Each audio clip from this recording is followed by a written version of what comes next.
Bismillahirrahmanirrahim. Kisah Khalid bin Walid menemukan ayah Muhammad bin Sirin. Abu Bakar Muhammad bin Sirin al-Basri lahir tahun 33 Hijriah atau dikenal juga dengan Ibnu Sirin, adalah salah seorang tokoh ulama ahli fikih dan perawi hadis dari golongan tabi'in yang menetap di Basra. Ibnu Sirin juga terkenal kemampuannya dalam menakwilkan mimpi serta atas kesolehannya. Berikut kisah Khalid bin Walid yang menemukan ayah dari Ibnu Sirin. Pada tahun 11 Hijriah, ketika Khalid bin Walid radhiyallahu anhu telah menguasai Al-Anbar, ia menunjuk penggantinya sebagai wakil pengganti di kota itu. Lantas, ia bergerak menuju daerah Ain al-Tamar yang terletak di Irak, yang berdekatan dengan Danau Razaz. Pada waktu itu, kota Ain al-Tamar dipimpin oleh Mihran bin Bahram Jubian yang telah menyiapkan pasukan besar yang terdiri dari orang-orang Arab sekitarnya dan suku-suku lain yang bersekutu dengan mereka guna melawan kedatangan pasukan Khalid bin Walid.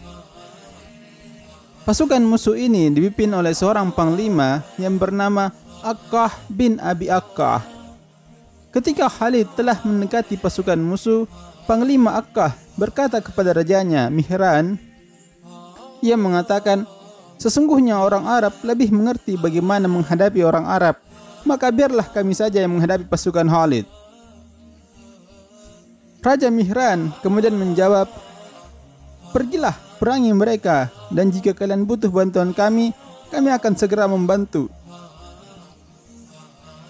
Orang-orang Ajam merasa kesal dengan sikap pimpinan mereka itu, namun pemimpin mereka menjawab, biarkan mereka bertempur. Jika pasukan mereka berhasil mengalahkan pasukan Khalid, maka kemenangan itu juga kemenangan kalian. Tetapi jika pasukan Khalid berhasil mengalahkan mereka, barulah kita bertindak memerangi Khalid dan pasukannya yang telah kehabisan tenaga dan telah melemah, sementara tenaga kita masih kuat. Akhirnya mereka mengakui kepemimpin pemimpin tersebut. Khalid bin Walid telah sampai daerah itu, kemudian terus berjalan dan kini berhadapan dengan Panglima Akkah. Ketika Khalid berpesan kepada pasukan yang berada di sayap kiri dan kanan, maka dia mengatakan, pertahankan posisi kalian, aku akan menyerbu ke dalam barisan musuh. Khalid juga berpesan kepada pasukan yang berada di belakangnya agar tetap melindunginya. Tiba-tiba Khalid maju berlari mengejar Akkah yang sedang merapikan barisan tentaranya dan menyerangnya hingga berhasil menawannya. Dengan tertawannya Akkah, pemimpin mereka, maka kalahlah pasukan Akkah tanpa terjadi peperangan dan hampir seluruh pasukan Akkah ditawan oleh Khalid bin Walid. Setelah itu, Khalid bergerak menuju benteng pertahanan Ain Tamar. Ketika Mihran mendengar kekalahan tentara Akkah, dia segera turun dari benteng dan pergi melarikan diri meninggalkan benteng. Ketika sebagian dari pasukan Nasrani Arab kembali ke benteng dan mendapati benteng dalam keadaan terbuka, maka mereka segera masuk ke benteng dan berusaha melindungi diri dalamnya. Khalid radhiyallahu anhu segera mengepung benteng itu dengan ketat. Tatkala mereka melihat kegigihan tentara kaum muslimin yang telah mengepung mereka dari segala penjuru, maka mereka menawarkan kepada Khalid untuk berdamai. Namun Khalid bin Walid menolak tawaran tersebut dan memaksa agar mereka mau menerima keputusan sepahit apapun dari Khalid bin Walid. Akhirnya dengan terpaksa mereka pasrah menerima keputusan Khalid. Khalid bin Walid kemudian memutuskan agar mereka seluruhnya dirantai dan benteng diserahkan kepadanya.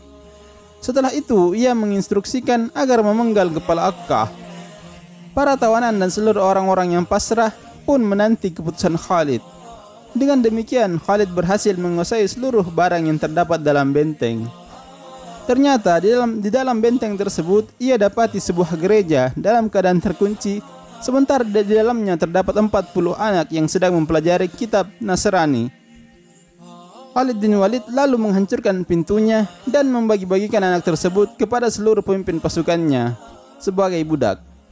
Terdapatlah di antara mereka seorang yang bernama Humrah yang kemudian menjadi budak Utsman bin Affan sejak berusia 5 tahun. Dan di antara mereka terdapat pula Sirin yang kelak menjadi ayah Muhammad bin Sirin yang diambil oleh Anas bin Malik sebagai budak. Demikianlah kisahnya.